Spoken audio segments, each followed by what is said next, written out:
ಮಿಕ್ಕದನ್ನ ಆಮೇಲೆ ನೋಡೋಣ. ನಾನು ಆ ಮನೆಗೆ ಹೋಗಲ್ಲ ಅನ್ನಲ್ಲ. ನಿನ್ ಮೇಲೆ ಪ್ರೀತಿ ಗೌರವ ಎಲ್ಲ ಇದೆ, ಅದಕ್ಕೆ ಹೇಳ್ತಾ ಇದ್ದೀನಿ. ನಮ್ಮ ಮನೆಯವ್ರನ್ನೇ ನಾವು ಶತ್ರು ಥರ ನೋಡೋದ್ರಿಂದ ನಮ್ಗಾಗೋ ಪ್ರಯೋಜನ ಏನು? ಸುಮ್ಮನೆ ನಮ್ಮಲ್ಲೇ ಜಗಳ ಮಾಡಿಕೊಂಡು. ಜಗಳ ಶುರು ಮಾಡಿದ್ದು ಅವರು ಸತ್ಯಣ್ಣ, ನಾವೇನಾದ್ರೂ ಮಾಡಿದ್ವಾ? ಹೋಗಿ ಕಂಪ್ಲೇಂಟ್ ಕೊಟ್ಟು ಬಂದಿದ್ದೀನಿ. ಈಗ ಇನ್ಸ್ಪೆಕ್ಟರ್ ಯಾರು ಗೊತ್ತಾ? ಭೀಮಯ್ಯ ಅಂತ, ನಿನ್ ಪರಿಚಯದವ್ರಂತೆ. ಬಂದು ನೀನನ್ನು ನೋಡ್ಕೊಂಡು ಹೋದ್ರು.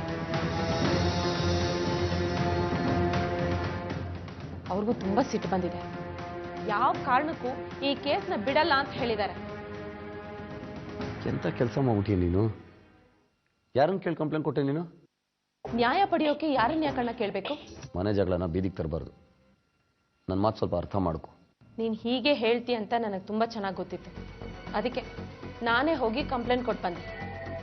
ಇಷ್ಟೊತ್ತಿಗೆ ಪುಟ್ಟಣ್ಣನ ಲಾಕಪ್ ಹಾಕಿ ಚೆನ್ನಾಗಿ ಪಾಠ ಕಲಿಸಿರ್ತಾರೆ ಇನ್ಸ್ಪೆಕ್ಟರ್.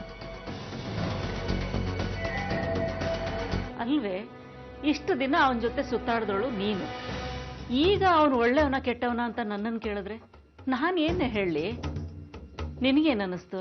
ಅವ್ರ ಮದುವೆಗೆ ಅಷ್ಟೊಂದು ಅರ್ಜೆಂಟ್ ಮಾಡ್ತಿದಾರಲ್ಲ, ಮಾಡಿದ್ರೆ ಏನೋ ಇರ್ಬೇಕಮ್ಮ. ನನ್ನ ಫ್ರೆಂಡ್ ಒಬ್ಳಿಗೆ ಹೀಗೆ ಆಗಿತ್ತು. ದುಬೈಯಿಂದ ಒಬ್ಬ ಗಂಡ್ ಬಂದಿದ್ದ. ನೋಡಿ ಒಪ್ಪಿ ಒಂದ್ ವಾರದೊಳಗೆ ಮದ್ವೆನೂ ಆಯ್ತು. ಆಮೇಲೆ ಗೊತ್ತಾಯ್ತು ಅವನಿಗೀಗಾಗ್ಲೇ ಒಂದ್ ಮದ್ವೆ ಆಗಿದೆ ಅಂತ.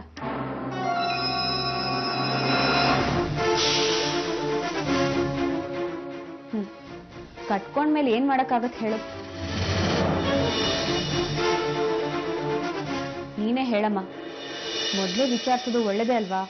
ನಿನಗಿಷ್ಟ ಇಲ್ಲ ಅಂದ್ರೆ ಈಗಲೂ ಹೇಳ್ಬಿಡು ಐಶು, ನಾನು ಬೇಡ ಅಂದ್ಬಿಡ್ತೀನಿ. ಬೇಡ ಅಂತಲ್ಲ, ಆ ಮನೆ ಹೊಸ್ಲು ತುಳಿಯೋ ತನಕ ಅವ್ರು ಹೇಳ್ದಾಗೆ ಕೇಳಮ್ಮ, ಸರಿನಾ? ಸರಿ. ಮಿಸ್ಟರ್,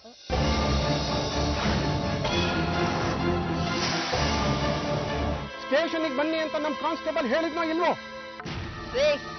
ನಮ್ಗೆ 1000 ಕೆಲಸ ಇರುತ್ತೆ, ಕರೆದ ತಕ್ಷಣ ಎತ್ಕೊಂಡು ಬರಕ್ಕಾಗತ್ತಾ? ನಿಮ್ಮ ಮಗನ ಮೇಲೆ ಕಂಪ್ಲೇಂಟ್ ಬಂದಿತ್ತು, ಅದಕ್ಕೆ ಹೇಳಿ ಕಳ್ಸಿರೋದು.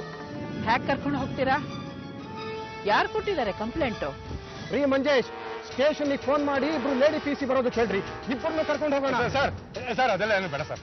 ಅವ್ರಿಗೆ ನನ್ನ ಪ್ರೀತಿ ಜಾಸ್ತಿ ಸರ್, ಕೋಪದಲ್ಲಿ ಹಂಗನ್ಬಿಟ್ರಷ್ಟೇ. ನೀವೇನು ಬೇಜಾರು ಮಾಡ್ಕೊಬೇಡಿ. ನಾ ಬರ್ತೀನಿ ಸರ್ ಸ್ಟೇಷನ್ಗೆ. ನಡಿಯಯ್ಯ. ಸರ್ ಮಂಜೇಶ್, ಸರ್ ನಾನು ಬರ್ತೀನಿ ಸರ್.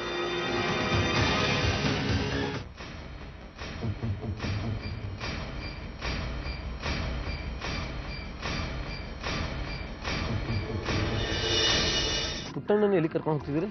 ಸತ್ಯ, ಇವರೇ ತಾನೇ ನಿಮ್ಮ ಮೇಲೆ ಹಲ್ಲೆ ಮಾಡಿದ್ದು, ಅದಕ್ಕೆ ಸ್ಟೇಷನ್ಗೆ ಕರ್ಕೊಂಡು ಹೋಗ್ತಾ ಇದ್ದೀನಿ. ನಿಮ್ಮ ಸ್ಟೇಟ್ಮೆಂಟು ಬೇಕಾಗಿತ್ತು, ಆಮೇಲೆ ಬಂದು ನೋಡ್ತೀನಿ. ಹಲ್ಲೆನಾ? ಯಾರು ಸರ್ ನಿಮ್ಗೆ ಇದನ್ನೆಲ್ಲ ಹೇಳಿದ್ದು?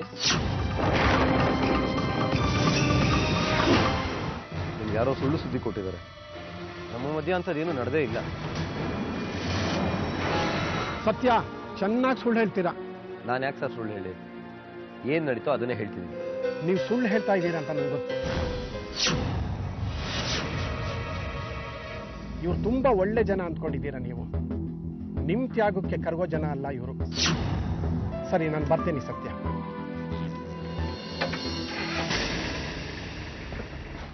ನಾನು ಸತ್ರು ನಾನು ಬದುಕಿದ್ರು ನಾನು ಇಲ್ಲೇ ಇರ್ತೀನಿ.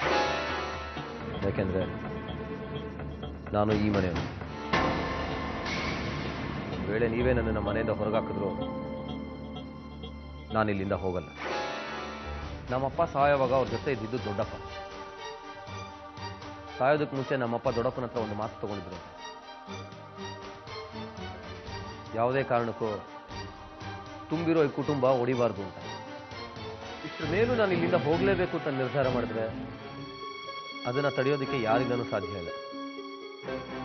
ನಿಮ್ಗೆ ಯಾರಿಗೂ ಗೊತ್ತಿಲ್ಲದಿರೋ ಹಾಗೆ ಸಾಯೋದಕ್ಕೆ ಮುಂಚೆ ಅವರು ಒಂದು ವಿಲ್ನ ಬರ್ಸಿಟ್ಟಿದ್ದಾರೆ.